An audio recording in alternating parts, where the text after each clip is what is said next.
The live TV, सच सबसे आगे। नमस्कार, द लाइव टीवी देख रहे हैं आप। आपके साथ मैं हूं आदित्य कुमार। उत्तर प्रदेश के 5वें चरण के मतदान से पहले एक खबर सामने आई है जो भारतीय जनता पार्टी के लिए बेहद ही बुरी खबर है। उड़ीसा में भारतीय जनता पार्टी की करारी हार देखने को मिली है। जी हां, यह बड़ी खबर अब आपको बता रहे हैं। उड़ीसा में पंचायत चुनाव हुए थे और पंचायत चुनाव के आज नतीजे आ रहे हैं और जो नतीजे अभी तक निकलकर सामने आए वो दर्शा रहे हैं कि भारतीय जनता पार्टी का उड़ीसा में सूपड़ा साफ हो गया है। तो आप समझिए, उत्तर प्रदेश के 5वें चरण चुनाव से पहले यह खबर साफ तौर पर बीजेपी के लिए एक सदमा है। बीजेपी के बड़े बड़े नेता अब समझ नहीं पा रहे, क्योंकि जहां जहां ये चाह रहे थे कि अपना आधिपत्य स्थापित करे, वहां वहां से इनका सारा क्रेज खत्म होता चला जा रहा है। इससे पहले भी हमने पश्चिम बंगाल के निकाय चुनाव की खबर दिखाई थी। वो 14 फरवरी को उसके नतीजे आए थे। वहां भी भारतीय जनता पार्टी पूरी तरीके से हार गई, यानी सूपड़ा साफ वहां भी हो गया था। तो सबसे पहले हम उड़ीसा के बारे में आपको बता रहे हैं। उड़ीसा में आखिरकार क्या हाल है। 851 सीटें हैं पंचायत की, जिसमें से लगभग 450 से ऊपर के नतीजे सामने आ चुके हैं। जब यह खबर बन रही थी तब उस समय के नतीजे हैं। आगे और भी फेरबदल होगा और साफ तौर पर आप समझिए कि उड़ीसा में भी भारतीय जनता पार्टी का काम तमाम हो चुका है। लगभग 300 से ऊपर सीटें बीजेडी के पास है और भारतीय जनता पार्टी 30 से 40 के बीच में अटक कर रह गई। आप समझिए कितनी बड़ी हार। एक तरफ 450-500 का आंकड़ा है, एक तरफ 30 से 40 का। इससे आप अंदाजा लगा सकते हैं उड़ीसा में भारतीय जनता पार्टी की क्या स्थिति है। भारतीय जनता पार्टी उड़ीसा पर भी नजर बनाए हुए थी कि बीजू जनता दल को वहां परास्त करेंगे, बीजू जनता दल को हटाएंगे, हम सरकार बनाएंगे। वहां भी इनकी कोई दाल नहीं गली और उत्तर प्रदेश के 5वें चरण चुनाव से पहले यह भारतीय जनता पार्टी के लिए एक बुरे संकेत के तौर पर नतीजे सामने आए हैं, जिससे साफ तौर पर लगता है कि यहां भारतीय जनता पार्टी का बेड़ा गर्क होना तय है। 5वें चरण के इलेक्शन में इसका सीधा तौर प्रभाव देखने को मिलेगा। अब जरा मैं डिटेलिंग आपको बता देता हूं किस तरह से पहले 315 सीटों के नतीजे निकलकर सामने आए, जिसमें बीजू जनता दल जो है 271 सीटों पर जीत रही है और वहीं बीजेपी की बात करें तो 20 सीटें, कांग्रेस की बात करें 17 और अदर 7, यानी सीधे तौर पर देखिए 20 और 271। इन चीजों को देखकर आप अंदाजा लगा सकते हैं कि आखिरकार ओडिशा में भारतीय जनता पार्टी का हाल पूरी तरीके से बेहाल है। भारतीय जनता पार्टी वाले हर जगह सोच रहे थे कि क्षेत्रीय दलों को हम परास्त कर देंगे, वहां अपनी सरकार बना लेंगे। ऐसा ही कुछ ख्याल पश्चिम बंगाल को लेकर भी भारतीय जनता पार्टी का था। वहां भी पश्चिम बंगाल से भी ममता बनर्जी ने भारतीय जनता पार्टी को ऐसा खदेड़ा कि एक के बाद एक चुनाव में भारतीय जनता पार्टी का सूपड़ा साफ होता चला गया। 14 फरवरी को जो नतीजे आए, हम इसलिए बता रहे हैं क्योंकि 14 फरवरी को भी दूसरे चरण का मतदान हो रहा था। पहले चरण के मतदान उत्तर प्रदेश में 10 फरवरी को हुए और दूसरे चरण के मतदान 14 फरवरी को हुए। और 14 फरवरी को भी भारतीय जनता पार्टी के लिए बुरी खबर ममता बनर्जी लेकर आई थी और यहां पर बीजू जनता दल लेकर आई है 5वें चरण के चुनाव से पहले। उस वक्त खबर यह थी, बंगाल के 4 निगम चुनाव में फिर चला ममता का जादू। हाशिए पर पहुंची भारतीय जनता पार्टी, फिर से चुनाव की मांग की है। भारतीय जनता पार्टी जब बौखला गई, जब हालत खराब हो गई, तो फिर से चुनाव की मांग करने लगी। तो आप समझिए भारतीय जनता पार्टी का हाल उत्तर प्रदेश में नहीं बल्कि जगह जगह पर, जहां भारतीय जनता पार्टी ये सोच रही थी कि हम सरकार बना लेंगे, हम अपना आधिपत्य स्थापित करेंगे, वहां वहां भारतीय जनता पार्टी को मुंह की खानी पड़ी है। सीधे तौर पर आप समझिए कि यह खबर दर्शाती है कि जिस तरह से षड्यंत्र रचे गए पश्चिम बंगाल में, जिस तरह से बीजू जनता दल को हराने की कोशिश ओडिशा में हुई, इन दोनों जगहों पर भारतीय जनता पार्टी को जनता ने नकार दिया है। जनता ने सिरे से खारिज कर दिया है भारतीय जनता पार्टी को।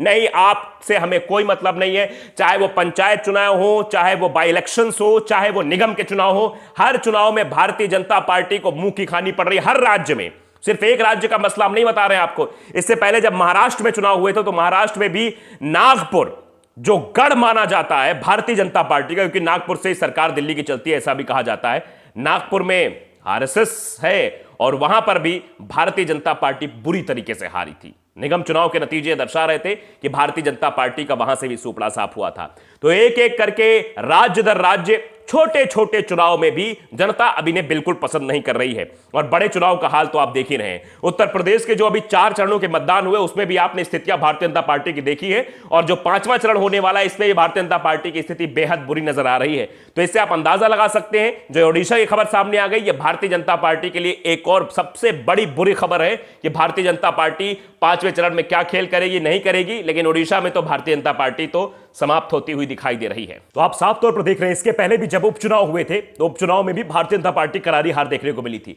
चाहे पश्चिम बंगाल का आप ले लीजिए, राजस्थान का ले लीजिए, जहां जहां उपचुनाव हुए भारतीय जनता पार्टी को मुंह की खानी पड़ी। और उसके बाद हिमाचल प्रदेश में चुनाव हुए तो वहां तो हिमाचल प्रदेश में तो ऐसा लग रहा था कि पूरी तरीके से क्लीन स्वीप कर दिया गया है।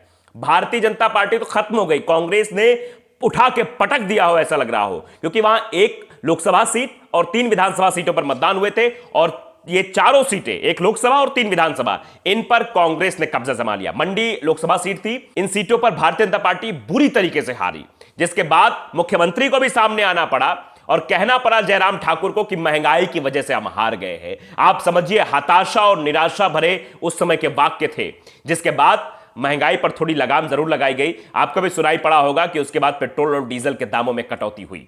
तो ये सब चीजें हैं भैया, आप समझिए राज्य दर राज्य, क्या हिमाचल प्रदेश, क्या हरियाणा, क्या पश्चिम बंगाल, क्या उड़ीसा, क्या उत्तर प्रदेश, क्या उत्तराखंड, जगह जगह से खबर सामने आने की भारतीय जनता पार्टी को लोग पसंद नहीं कर रहे हैं। चाहे वो छोटा पंचायत का चुनाव हो या उससे ऊपर नगर पंचायत का चुनाव हो या नगर पालिका यानी निकाय का चुनाव हो या फिर विधानसभा का चुनाव हो, इन सभी चुनाव में या फिर उपचुनाव हो, इन सभी चुनाव में भारतीय जनता पार्टी को कोई पसंद नहीं करना चाहता, कमल के फूल पर कोई बटन नहीं दबाना चाहता। शायद यही वजह है कि अब भारतीय जनता पार्टी जितनी तेजी के साथ ऊपर आई थी, यानी फर्श से अर्श पर आई थी, अब अर्श से फर्श पर उतनी ही तेजी के साथ आ रही है। क्योंकि आपने भी देखा होगा ये उत्तर प्रदेश का जो हिस्सा है, पश्चिमी उत्तर प्रदेश, जितना विरोध भारतीय जनता पार्टी का वहां हुआ उतने किसी राजनीतिक पार्टी का नहीं हुआ। विधायकों को गांव से भगाया गया, मंत्रियों को गांव से भगाया गया, गालियां तक दी गई हैं। केशव प्रसाद मौर्य जो डिप्टी सीएम है, महिलाओं ने गालियां देकर भगाया था इन्हें। आप समझिए कितनी बुरी स्थिति उत्तर प्रदेश में भारतीय जनता पार्टी की है। तो जो ओडिशा के नतीजे निकलकर सामने आए हैं, ये इशारा कर रहे हैं कि भारतीय जनता पार्टी वालों, कितना भी तुम तिकड़म बिड़ा लो, कितना भी कुछ कर लो, तुमको हम पसंद नहीं करते, तुमको सीधे तौर पर हम खारिज कर रहे हैं, क्योंकि तुमने पिछले 5 सालों में हमें परेशान किया है। केंद्र की सत्ता है, आप समझिए। उसके बाद जब केंद्र के चुनाव उस बार हुए थे तो पश्चिम बंगाल और ओडिशा पर नजर भारतीय जनता पार्टी की बन गई थी, कुछ ठीक ठाक लोकसभा सीटें यहां से आ गई थी। इसके बाद ये तिकड़म भिड़ा रहे थे कि कुछ भी करके हम ओडिशा में भी सरकार बना लेंगे, हम पश्चिम बंगाल में भी सरकार बना लेंगे।